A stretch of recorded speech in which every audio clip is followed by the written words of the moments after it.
जय हिंद मेरे प्यारे दोस्तों, आइए चलिए जुड़ जाइए एलपी टेक्नीशियन के क्लास में जुड़ जाइए। देखिए यहाँ पे हम सब जो प्रश्न को लेकर के चल रहे थे तो 414 तक प्रश्न पहले हमने कर चुका और यहाँ 415 से द्रव्यमान का एलपी टेक्नीशियन में जो रेलवे के एग्जाम में पूछा है उसमें से 15 प्रश्न ही मात्र हैं। तो हम चलिए द्रव्यमान का 15 प्रश्न को निपटा लेते हैं इत्मीनान से। देखिए प्रश्न क्या पूछा, आइए आ जाते हैं एकदम डायरेक्ट प्रश्न पर। प्रश्न देखिए क्या पूछ रहा 15 नंबर कि निम्न में से किस राशि का मान स्थान बदलने पर भी परिवर्तित नहीं होता है।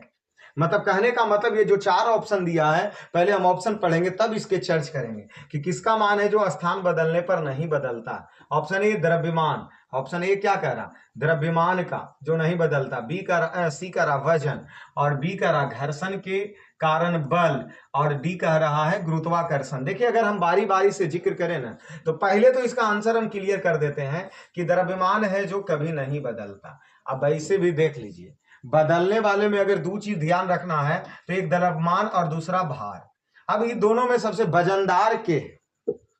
वजनदार शब्द लिखल में द्रव्यमान, इतना नहीं मोटे ताजा कि हिलवे नहीं करेगा कि जो लेकर के चले जाइए कोई भी वस्तु का द्रव्यमान कभी बदलता नहीं है। द्रव्यमान हमेशा अपरिवर्तित होते हैं। द्रव्यमान क्या होता है, हमेशा अपरिवर्तित होते हैं। इसीलिए पूछा परिवर्तित नहीं होगा तो द्रव्यमान होंगे। भार या वजन वही चीज है, तो भार और वजन बदलता, ठीक है। घर्षण के कारण बल, देखिए अब घर्षण मान लीजिए कि एगो ढलैया वाला रोड पर चल रहे थे, अब वहां पर घर्षण, एगो टाइल्स पर चल रहे हैं जरा, अथवा स्पीड जरा सा मारिए तो स्लिप, तो देखिए उसमें क्या होता, घर्षण के कारण बल, तो ये बदलेगा हर जगह पर। अब वो टाइल्स पर चले गए तो सड़क सा नीचे चले जाएंगे, अब वही रुखड़ा पर जाएंगे तो कम जाएंगे। तो ये स्थान की तो यहाँ सतह के हिसाब से बदल रहा है जी घर्षण के मान। हम होता है क्या कि जैसे कि बहुत सारे मशीनों में घर्षण को कम करने के लिए ग्रीस डाल देते हैं, चिकना रहेगा एकदम, मशीन को पार्ट पुर्जा जल्दी खराब नहीं होगा। तो ये तो हमेशा बदले। गुरुत्वाकर्षण, अब इसके बारे में आप क्या कहिएगा कि स्थान बदलने पर गुरुत्वाकर्षण का मान भी बदलता ही बदलता। देखिए ये द्रव्यमान एक ऐसा चीज कि चंद्रमा पर भी जाकर के अगर अपना द्रव्यमान करेंगे तो चंद्रमा पर भी जाने के बाद द्रव्यमान नहीं बदलता कभी, लेकिन ग्रेविटेशनल तो बदल ही जाएगा क्योंकि उसका कुछ है और यहाँ का कुछ है, ठीक है। तो ये भी बदलता, लेकिन नहीं बदलने वाले में द्रव्यमान है जो कभी नहीं बदलते। इसीलिए अब ऑप्शन ए हो गया। देखिए अभी इसका तोड़ना बाकी रह गया, लेकिन फिर भी हम आगे बढ़ते हैं अगले प्रश्न में। उसके बाद आते हैं, निम्नलिखित में से कौन सा एक इस समूह से संबंधित नहीं। मतलब ये जो अलग है इससे, देख लीजिए गति, समय, त्वरण, द्रव्यमान। देखिए ये द्रव्यमान है जो वो सबसे अलग है, ये तीनों से अलग है। देखिए हम इसको अलग कैसे किए, जैसे गति, तो गति तो हो गया एक चाल हो गया, ठीक है। तो चाल बराबर क्या हो गया, दूरी बटा समय हो गया, दूरी बटा समय हो गया, ये हमेशा बदलाव होते रहेगा, ये एक सूत्र है। त्वरण ए बराबर क्या होता है, भी माइनस यू बटा टी, भी माइनस यू बटा टी। त्वरण का ए साइन मात्रक क्या होता है, मीटर प्रति सेकेंड स्क्वायर। समय तो हमेशा बदलता ही रहता है, लेकिन नए बदलने की दृष्टि से तो द्रव्यमान है जो हमेशा फिक्स रहेगा। जैसे पृथ्वी के द्रव्यमान कितना है, जल्दी से बता दीजिए, पृथ्वी के द्रव्यमान कितना है चंदन, बोलिए जल्दी से। पृथ्वी का द्रव्यमान कितना है, 6 गुना 10 पर पावर 24 केजी, 6 गुना 10 पर पावर 24 केजी हो गए, जो पृथ्वी का क्या हो गया, द्रव्यमान हो गया। तो द्रव्यमान कभी नहीं बदलते, ये दिमाग में बैठा लीजिए आप। चलिए आ जाइए अगले प्रश्न पे। अगला प्रश्न देख लीजिए क्या कह रहा, किसी वस्तु का, क्या प्रश्न पूछा है, किसी वस्तु का जड़त्व मापने की, किसी वस्तु का जड़त्व मापने की इकाई निम्न में से क्या है। तो जड़त्व देखिए हम क्या मापते हैं, जड़त्व मापने के क्या, द्रव्यमान मापते हैं, घनत्व मापते हैं, आयतन मापते हैं, या तापमान मापते हैं। तो देखिए उसके जड़त्व को माप करके हम उसका द्रव्यमान ही मापते हैं। तो ऑप्शन ए हमारा कंप्लीट हो गया। देखिए जड़त्व की बात सुनते ही हमारे दिमाग में एक बात आता है, न्यूटन गति के प्रथम नियम। न्यूटन गति के प्रथम नियम क्या आता है, न्यूटन गति के प्रथम नियम, न्यूटन गति के प्रथम नियम से हमें क्या प्राप्त होता है, तो जड़त्व का परिभाषा भी प्राप्त होता है। तो जड़त्व के बारे में विशेष जानकारियां हमें न्यूटन गति के प्रथम नियम से प्राप्त होता है, ठीक है। और वहीं पर जड़त्व को 3 भागों में बांट करके हम सब देखते हैं, जड़त्व को 3 भागों में बांट करके हम सब देखते हैं। सबसे पहला गति जड़त्व, दूसरा दिशा जड़त्व, और तीसरा विराम विराम जड़त्व। देखिए जड़त्व ये कहता है कि कोई भी वस्तु जो अवस्था में है, वही अवस्था बनाए रखना चाहता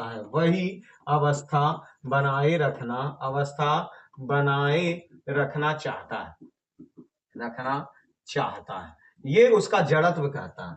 ठीक है, अब बारी आई कि जड़त्व को जब हम 3 भागों में बांट दिए तो गति जड़त्व, दिशा जड़त्व और विराम जड़त्व। देखिए गति जड़त्व कहने का मतलब अगर कोई वस्तु गति की अवस्था में है, तो वह हमेशा गति की अवस्था में ही रहना चाहेगा, वो रुकना नहीं चाहेगा। जब तक वह नहीं रुकेगा तब तक उस पर कोई बाहरी बल कार्य ना करे, तब तक वह वस्तु नहीं रुकेगा। ठीक है, उसी प्रकार दिशा जड़त्व भी वही कहता है कि अगर कोई वस्तु जिस दिशा में जा रही है वह उसी दिशा में जाता रहेगा, वो जब तक उस पर कोई बाहरी बल कार्य ना करे तो दिशा परिवर्तन वो नहीं करेगा। ठीक है, विराम जड़त्व कहने का मतलब कि जब कोई वस्तु विराम की अवस्था में है तो वो हमेशा विराम की अवस्था में ही रहना चाहेगा, लेकिन इज्जा से संतुष्टि नहीं होता है, क्योंकि ये प्रश्न एग्जाम में पूछने वाले नहीं हैं। यहां तक प्रश्न पूछ सकता है कि जड़त्व के नियम न्यूटन के कौन से गति से प्राप्त होते हैं, तो न्यूटन के गति के प्रथम नियम से जड़त्व की परिभाषा मिल जाता है हमें, जड़त्व का परिभाषा, और न्यूटन के दूसरे गति से नियम बल का व्यंजक, और तीसरे से प्रत्येक क्रिया के बराबर विपरीत प्रतिक्रिया। लेकिन इस जड़त्व से देखिए कैसे आपसे एग्जाम में क्वेश्चन पूछेगा, जो गौर से सुनिए। गति जड़त्व का एग्जाम्पल आपसे पूछेगा, गति जड़त्व का एग्जाम्पल जरा हमें बता दीजिए, गति जड़त्व का पहला एग्जाम्पल बता दीजिए कि क्या होगा। तो देखिए इसी में जब होता है कि जब गाड़ी, देखिए हम सुना ही देते हैं, हटाइए कितना लिखते रहे, आपके इंपॉर्टेंट समय को कितना बर्बाद करें। देखिए गति जड़त्व के कहने का मतलब कि जब कोई वस्तु गति में है तो लगातार गति के अवस्था में रहना चाहेगा। इसका एग्जाम्पल हम ये पढ़ते हैं कि एक बस पर खड़े हैं, चलती बस से हमें नहीं कूदना चाहिए, ये गति जड़त्व के उदाहरण है। देखिए रीजन क्या होता है, चलती बस चल रहा है, हम भी ओकरे जोरे गति में हैं, हमारा शरीर चाहेगा हमेशा गति में ही रहे, लेकिन हम धड़ाक सा बस से कूद गए नीचे, और जैसी कूदे तब पैर हमारा जमीन पर पड़ा, और जमीन पर पैर पड़ते ही हमारे पैर विरामावस्था में बदल दिया, लेकिन हमारा पूरा शरीर कहेगा नहीं नहीं नहीं नहीं नहीं नहीं, हम नहीं विराम में हैं अभी, हम जब जखने तक बस के जोरे गति में थे तो गतिये में रहेंगे। तब पैर जैसी जमीन पर गया, पैर जैसी कहां पहुंचा, जमीन पर पहुंचा तो पकड़ लिया विराम, और शरीर के ऊपरौला भाग चाहेगा रहे गति, तो आगे भारे एकदम धड़ाक सा गिरेंगे, तो नाक मुंह टूट जाएगा।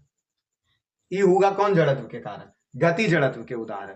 ठीक है, गति जड़त्व में ही क्या हम सब पढ़ेंगे, गति जड़त्व में ही क्या पढ़ेंगे, बस पर बैठल हैं, बस पर एकदम शीशा वाला केबिन में बैठल हैं, और अचानक आगे आ गया एगो स्कॉर्पियो, और बस वाला को मारे पड़ गया ब्रेक, तो ब्रेक मारा धाई दबर, हम शीशा के बगले में बैठल थे तो बाहर चल जाएंगे बाएं दबर, एकदम तुरंत शीशा तोड़ के बाहर।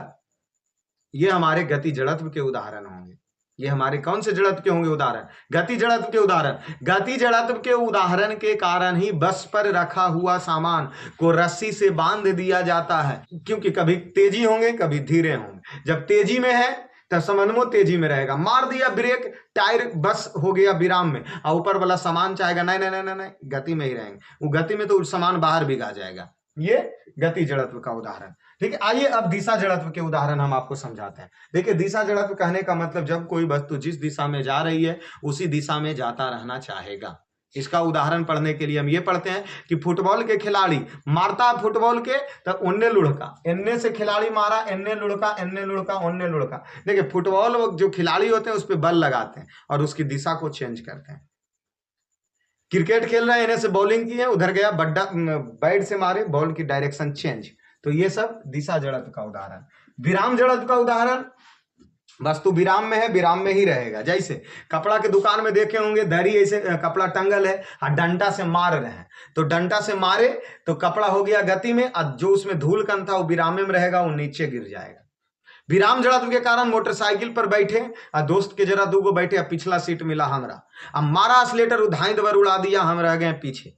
क्यों? क्योंकि हमारे शरीर पूरे विराम में था, विराम में रहना चाहा, लेकिन वो जो शरीर के निचला भाग जो सीट पर बैठे ना, वो निचला के लेके हो गया गति में, तो उस समय हम पीछे गिरेंगे। घोड़ा पर बैठे ले, टिक टिक टिक टिक टिक टिक, अभी घोड़ा रुक कर ले, जैसी बैठे धड़ाक सब भागे लग गया, तो भागे लग गया, हम गिर गए पीछे, हम गिर गए पीछे। देखिए दिशा गति जड़त्व में हम गिरते थे आगे, और विराम जड़त्व में हम गिरते हैं पीछे।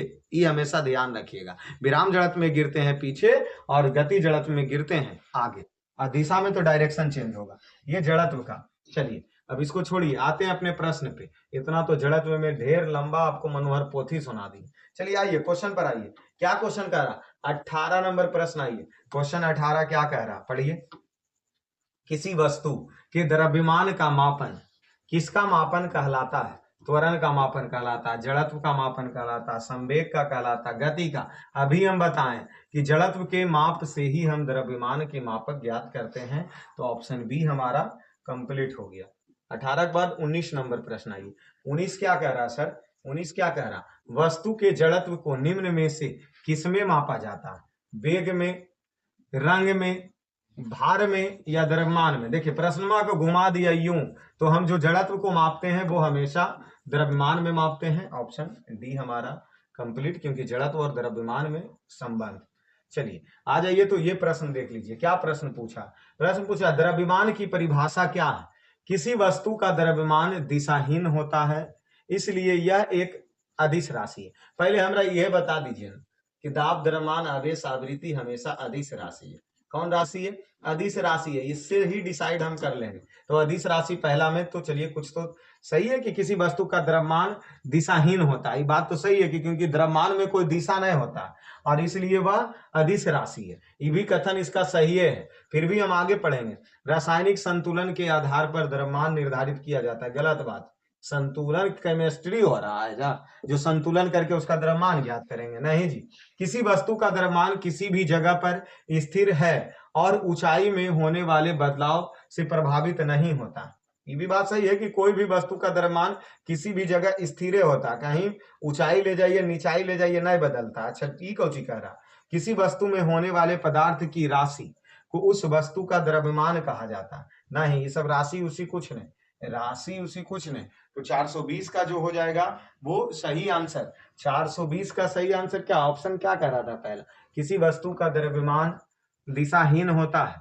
देखिए ये बात डिसाइड, अगर कोई वस्तु गति में है इसके कारण अदिश होते हैं, ये द्रव्यमान का परिभाषा इससे नहीं निकला, इससे भी नहीं निकला। रासायनिक संतुलन के आधार पर द्रव्यमान परिभाषित, ये भी नहीं।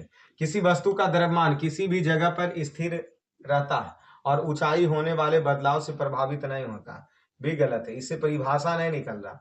किसी वस्तु में होने वाले पदार्थ की राशि, हाँ कोई भी वस्तु में उस पदार्थ का कितना राशि है उसको द्रव्यमान कहते हैं। ये परिभाषा देखिए, द्रव्यमान का फॉलो नियम ऊपर भी कर रहा था, ऐसा नहीं कि नहीं कर रहा था, लेकिन एक्यूरेट जो द्रव्यमान का परिभाषा हम सब निकालते हैं वो इससे निकालते हैं कि कोई भी वस्तु में कितना उसका निहित पदार्थ की राशि है वो उसका द्रव्यमान कहलाता है। इसीलिए ऑप्शन डी हुआ, और इसीलिए ऑप्शन इसका क्या हुआ? डी हुआ। अगर प्रश्न और पूछ देता कि द्रव्यमान का नियम कौन कौन लागू करता है, तब आंसर ऊपरे से हम के लिए चलाते, लेकिन यहाँ स्पेशल परिभाषा पर फोकस किया, इसीलिए पदार्थ की राशि उसमें जितना मात्रा होगा वो उसका द्रव्यमान कहलाएगा। चलिए आ जाइए, द्रव्यमान बटा आयतन घनत्व बराबर सूत्र होता है जी, घनत्व बराबर द्रव्यमान बटा में आयतन होता है। ठीक है, ये देख लीजिए, संवेग P बराबर क्या होता है? mv होता है, बल F बराबर क्या होता है? ma होता है। ठीक है, चलिए जड़त्व से तो हमें द्रव्यमान का बारे में जानकारियां मिलता है। चलिए 21 के बाद आ जाइए 22 नंबर। क्या करा? किसी पदार्थ के प्रति इकाई आयतन पर द्रव्यमान का क्या कहलाता? घनत्व कहलाता, क्योंकि घनत्व का सूत्र ही हम जानते हैं, घनत्व बराबर द्रव्यमान बटा आयतन, द्रव्यमान बटा आयतन। तो प्रति इकाई आयतन पर द्रव्यमान को क्या कहते हैं? तो घनत्व कहते हैं। ठीक है, चलिए आ जाइए अगले प्रश्न पे। क्या कर रहा है? यदि किसी, क्या प्रश्न कहा? यदि किसी वस्तु का भार है जो 200 न्यूटन है तो इसका द्रव्यमान ज्ञात करें। जी का मान इतना दिया है, जी का मान कितना दिया? मतलब कि हर शिफ्ट में न्यूमेरिकल डालिए देना, हर शिफ्ट में क्या डाल देना है? न्यूमेरिकल डाल ही देना है। तो इसका हम सब कैसे ज्ञात करें? किसी वस्तु का भार जो कितना दे ले, 200 न्यूटन है, तो इसका द्रव्यमान ज्ञात करें। W बराबर mg। W बराबर क्या सर? mg। W इसका हो गया वेट हो गया, ठीक है। तो इसका कितना दिया? वेट दिया 200 न्यूटन। m नहीं दिया, g का मान 10 दिया, 10 इस तरफ गुना मैंने आ गया भागा में, ये काट दिए तो क्या हो गया 20 kg। बाप रे बाप, ऑप्शन दिया है वो, देख के तो हमारा हंसी छूटता। न्यूटन, पास्कल, केजी, वाट। देखिए ना, अगर भगवान बुद्धि दिया होगा तो द्रव्यमान का ऐसा मात्रक केजी हम निकाल लेते हैं और केजीए से छाट देते हैं। नहीं तो भगवान बुद्धि नहीं दिया है तो आंसर ला के भी गलत आंसर मार के आ सकते हैं, क्योंकि 20 नजर आएगा, बोलेंगे मार दे, अरे सही मार के आए हैं तब।